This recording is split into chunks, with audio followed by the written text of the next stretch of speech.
How to stop yourself from overthinking, according to a psychologist. I've spent far too much time thinking about how to stop overthinking. For me, it's not just a habit, but a means to an end. If I can examine every conceivable outcome in a particular situation, I may be able to regain some semblance of control, or at least the illusion of it. Analysis has long been my way of trying to find the universally right answer, and ultimately calm my anxiety. Of course, this approach has produced less than desirable results, which begs the question, how does one actually stop themselves from overthinking? As any overthinker can attest, the cycle of rumination is exhausting, suffocating, and at the end of the day, fruitless. It didn't take long for me to realize that my overthinking bordered on unhealthy, if not toxic at times. I've often found myself wishing I could straight up ask mental health professionals about the rumination techniques they use in their personal lives, outside of a patient-doctor setting. In light of the coronavirus pandemic and all of the uncertainty it has created, I decided to do just that. Fortunately, Alison Kranick, licensed clinical professional counselor at Northwestern Medicine McHenry Hospital, and Allison G. Johnson, LCPC, BCC, manager of behavioral health at Central DuPage Hospital and Delner Hospital, were open to answering all of my questions. Both treat patients who suffer from rumination and overthinking, and have also experienced moments of it themselves. Below, find everything you need to know about curbing rumination in the age of coronavirus, plus science-backed tips two therapists rely on themselves. A woman wearing glasses, jeans, and a pink sweatshirt types on her computer while sitting on a gray couch in her living room. Shutterstock overthinking tip: figure out what's happening in your brain when you ruminate. For starters, Kranick defines rumination as the process of repetitively playing negative thoughts in our minds, like a hamster stuck on a wheel, she tells TZR. Although rumination is common in people with clinical depression, anxiety, and a wide array of mental health disorders, individuals without diagnosable illnesses can also experience rumination. The amygdala, or the brain's stress response system, goes into overdrive when a person is overthinking. This leads to an increase in the stress hormone cortisol, which can result in high blood pressure, weight gain, sleep difficulties, heart disease, digestive problems, memory impairment, and more, she explains. Rumination also impacts the prefrontal cortex in the brain, which is responsible for memory, attention, problem solving, emotional expression, and decision making. When a person is flooded with excessive thoughts of worry or catastrophe, they may experience rapid, shallow breathing, an increased heart rate, and muscle tension, adds Johnson. If someone is in a heightened state of anxiety for an extended period of time, brain fog can be temporarily experienced. When this happens, adding a row of numbers can be difficult, when normally a person can do it with ease. How to avoid overthinking and anxiety, according to the experts. While there's no one-size-fits-all solution for anxiety and overthinking, there are a few techniques and strategies you can try to see what works for you.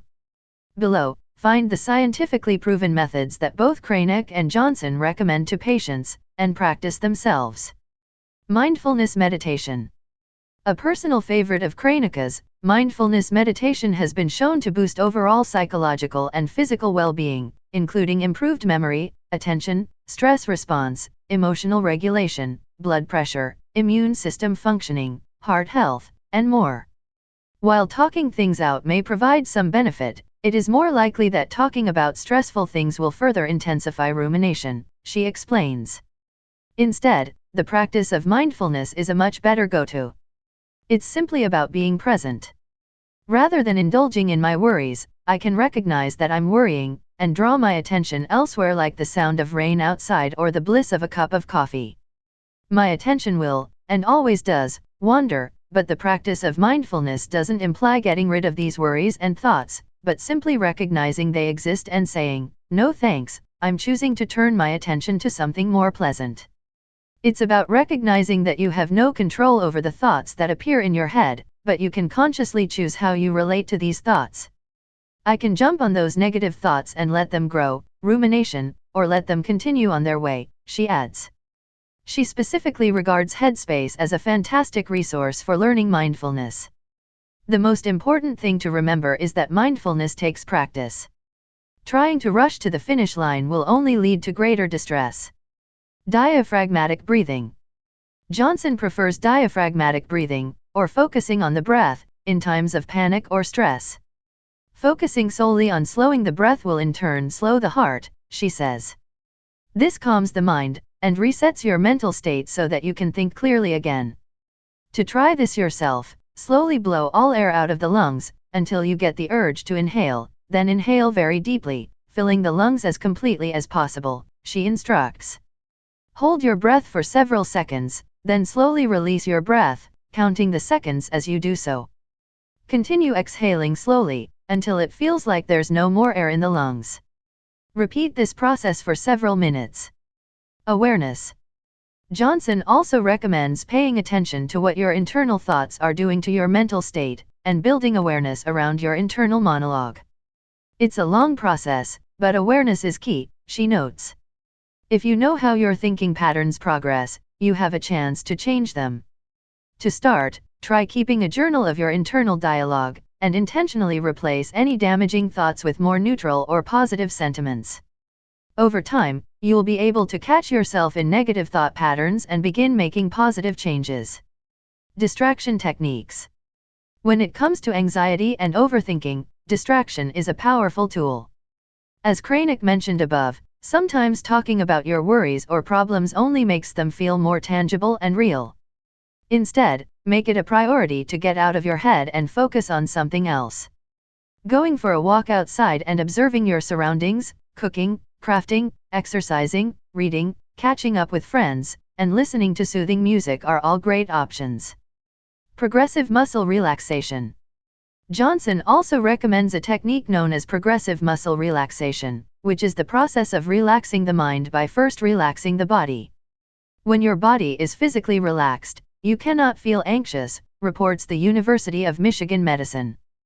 Practicing progressive muscle relaxation for a few weeks will help you improve this skill and, in time, you'll be able to use this method to relieve stress.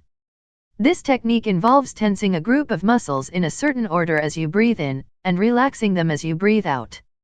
Overthinking in the age of coronavirus. Unsurprisingly, both Kranick and Johnson have been talking to patients about COVID-19 related anxiety on a daily basis. Loss of control and fear of the unknown can be a recipe for disaster, but it's important to focus on what we can control versus what we cannot, notes Kranick. I try, the keyword being try, to focus on things that I can control throughout the day. I can't control what is on the news, but I can control how often I check it.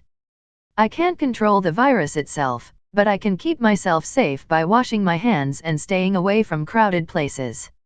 For Johnson, self-reliance is an important part of anxiety management. Learning to believe in yourself is important, knowing that, no matter what can happen, you can handle it, can go a long way, she notes. It's also important to stay focused on the present moment, not on all the terrible things that can go wrong in the future. Stay busy, distract yourself with positive activities like working out or crafting, and be productive. It helps.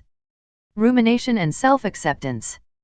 Practicing self-acceptance and reframing seemingly negative character traits can do wonders for anxiety management and confidence. People and personality traits are not one-dimensional, and rumination is no exception. In my experience, people who experience rumination tend to be extremely passionate, whether it be an eagerness to do well at work or a desire to contribute to a positive cause, says Kranick. Johnson echoed that sentiment, adding that people with functional levels of anxiety are often high achievers. They tend to be very responsible, reliable, and productive. The challenge is in recognizing when rumination is occurring, redirecting the mind, and gaining control in order to maximize physical and psychological potential. On a personal level, reframing the act of rumination itself has been helpful. Rather than allowing myself to overthink in an attempt to regain control, I've resigned myself to the fact that things take time to make sense, that there are no perfect answers, and that uncertainty is one of the only constants in life, and all of that is perfectly okay. Thanks all for your watching. Hope you like our contents, and don't forget subscribe and share with your friends. And keeping in touch with us for all new and hot news.